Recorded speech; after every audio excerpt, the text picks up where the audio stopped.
just unwrapping the boom now.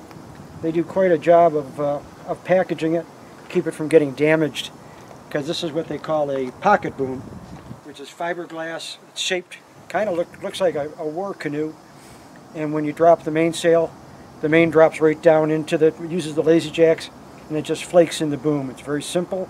It's really an elegant solution to making handling the main easy, but it's quite a job unpackaging one of these. Just everything now is putting the furling unit together, putting this together, taking everything out of those boxes and putting it on the boat, fitting it into the different things it has to do. So when they say some assembly required,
two and a half mils. It'll be a tenth of a mil. It's the interlocks? Yeah, they make it. Okay. Yeah, the one thing I It's told you. the 7, it's the performance, Okay. which is all, it's white, and we spray. Oh, that's the epoxy. Yeah, the hard. It doesn't have any anti-fouling. It's just shiny white epoxy. Yeah, because this boat, it goes in a lift. Yeah.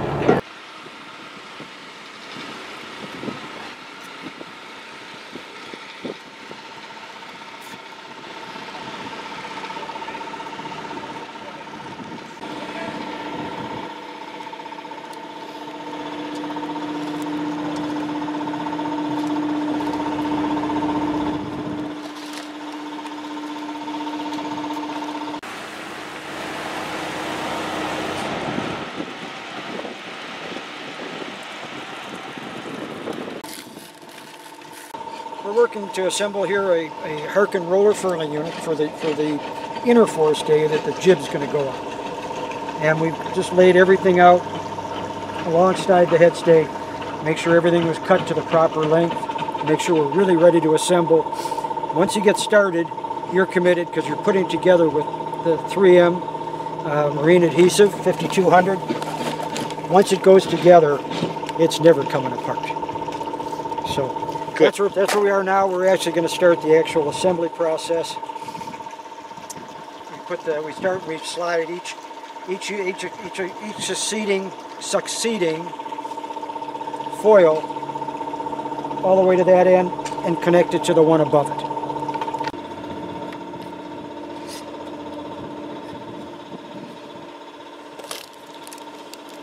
They couldn't have made this any more complex, could they?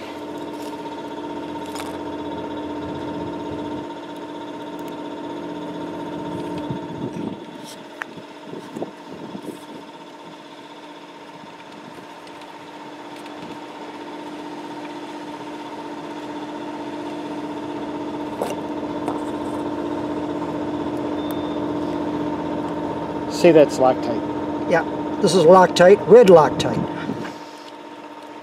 There's a blue Loctite, and this is the red, and this is permanent. Although you can remove it with heat, but I mean a lot of heat, like a torch.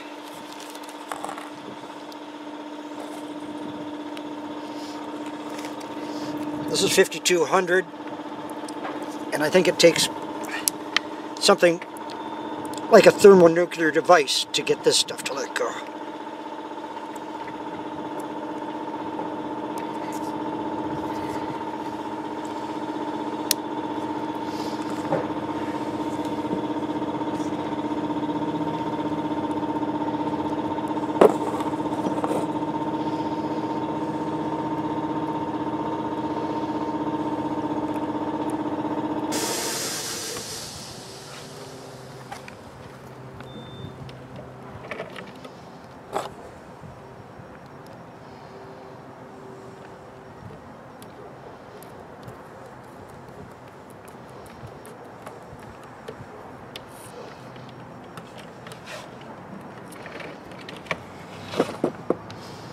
Just pressed in the top cap, the top bearing, if you will, to the top of the extrusion. I'm going to run 2 screws into these holes to secure it. And what that'll do is that'll ride right up here next to the shoulder on this top mounting unit here, the top thing that hooks in. This is a T-ball fitting that attaches into the mast. So this is where the top of the extrusion is, the top of the furling unit. And I'm going to put 2 small screws in here to secure it, and then we're actually going to start assembling the furling, the different sliding one section on at a time, and then I'll go through and show you the actual process for joining the sections. You can see the white on either side of the screw hole here. I injected it here and it followed those channels, and that's locked. And that's why you know it's full. That's how you can tell. That's how you can tell you've got enough of the 5200 in the hole. This looks like the self-tacking jib. This is the main sail. Okay. We've already taken the other sail that's already come off is the roller for the Genoa, the reaching sail. Life vests, the polyform box, the white box under it is going to be the fenders. At that point, I'll show you how it works.